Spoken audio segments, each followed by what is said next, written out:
What's up, guys? Fancy here. Um, Today I'm back with the video for a monster review on the new Dark Cowgirl. If you guys didn't know, this monster is going to be given away by Com to us when we complete this event, this new event that's coming out, the celebrating for 40 million downloads. And you just complete each mission, and you can get this Dark Cowgirl. She's a natural 3-star dark monster. And I think the fastest you can get her is 7 days, because you have to actually wait 7 days to actually make the wishes. The other missions you can complete pretty fast. Even the heart one you can send like 50 a day, so like 2 days you can complete that. The rest you can complete pretty easily. They're just like, do dungeon, do scenario, do whatever, and then you complete the quest, click collect, and then eventually when you complete everything you just click complete, and you get this Dark Cowgirl and the Devilmon, which is really nice, because an extra Devilmon is always welcome. So I'm gonna take a look at this Dark Cowgirl skills. She's not in the game right now, but I'm able to find her on the wiki. I'm just gonna put my team into Hall Magic. You can kind of watch this in the background, and yeah. So we're gonna take a look at her on the wiki. As soon as it stops disappearing. All right, right here. Yeah, it's not the most elegant setup, but we can take a look at just her skills. Very, just a simple look at her first, second, and third skills. She is dark attribute, so her awakening isn't going to be that expensive. It's going to be like 15 mids. Actually, 15 mids for 3 stars. No, 15 minutes for a 3-star is normal. Never mind. I just haven't awakened 3 stars in a long time. Or the few 3 stars I've awakened in the past little while, I probably wasn't even watching because I have so many essences. Not to brag, just stating a fact. All right, so on to her first skill. Her first skill is the same as all cowgirls, Crossfire. It shoots 2 times and decreases the enemy's attack speed for 2 turns with a 30% chance. This is very well, it's not bad. It's not bad for a first skill. A skill that decreases attack speed is always nice. If you use this, you land it on some faster unit, you can cut their speed in half. I think attack speed decrease is half of their total speed. It's not like the buff. The buff is 15% of their base speed, and the attack speed decrease is half of their total speed. So I'm just thinking of like random ways you can use her. I think she is going to be somewhat useful in guild battles, but I'm not completely sure. She is mostly a damage monster, so if you look at her second skill, it's also a damage skill. Attacks all enemies in all directions, and 30% added to the critical rate. So it's just a straight out nuke that nukes multiple enemies and has a 30% increased chance to crit. So if you have her with really high crit, like most people ruin things Rageblade have like 70% crit from substats. You can easily push 100% crit using this skill.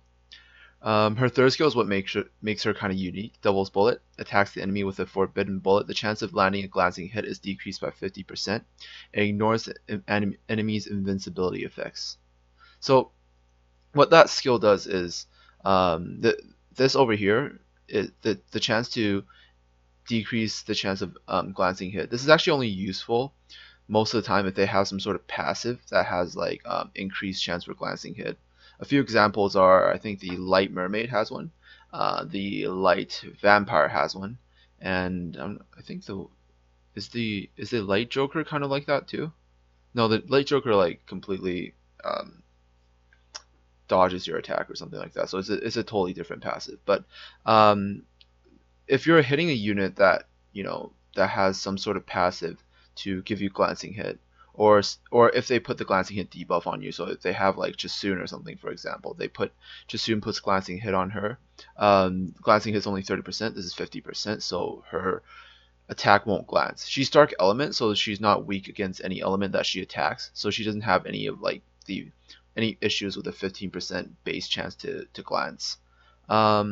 But the unique thing about this skill is it goes through invincibility effects. So if they have a Chloe, this will go right through her shield, kind of very similar to the Samurai's Sword of the Supreme Skywolf. And we don't know exactly how strong she is yet, but I think she could have some niche uses.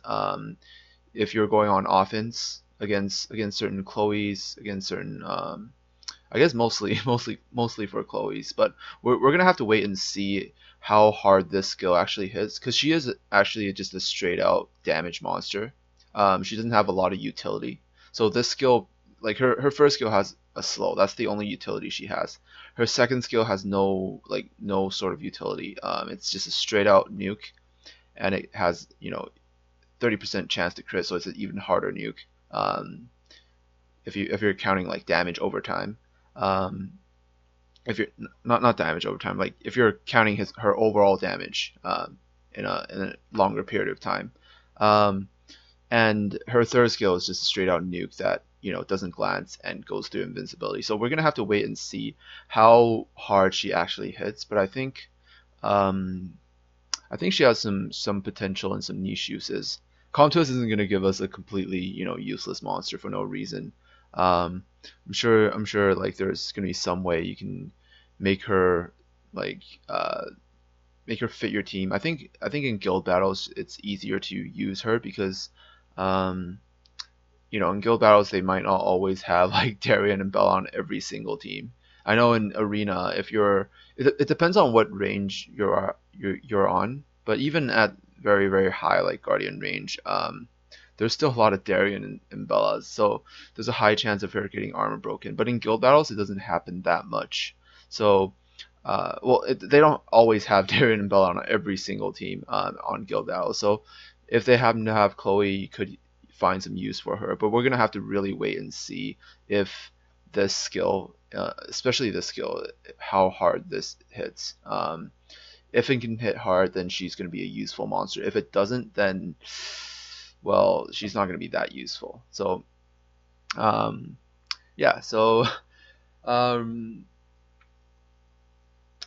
I don't know. I just thought that since Comtos gave us Lapis last time, Lapis is really awesome for farming and stuff. We can find some use for Cassie as well, and yeah. So yeah, just tell me what you guys think of this monster, and hopefully you enjoyed this review. It's a pretty, actually it's not that short, but I really couldn't go into detail on this review because there's not that much revealed on this monster yet. I can play around with her once I do get her and see how hard she's hitting, and we're gonna see if anyone like has the resources to 6-star her, and we can take a look at how hard she can hit with her third skill, and we can play around with her, get her ruined up and all that. If you get her, definitely keep her because she's unique, she's rare. Don't fodder her away. I still have my Fran, even though I never use her, but I really do like the design of the Fairy Queen. I think she looks super cute, and yeah, I kept my Lapis as well. I have like her completely ruined up, but I don't have her leveled yet. So, yeah, hopefully someone will have her 6-star and we can see how hard she can hit and her potential in the future. Yeah, hope you guys enjoyed. Thanks for watching. Happy summoning and peace.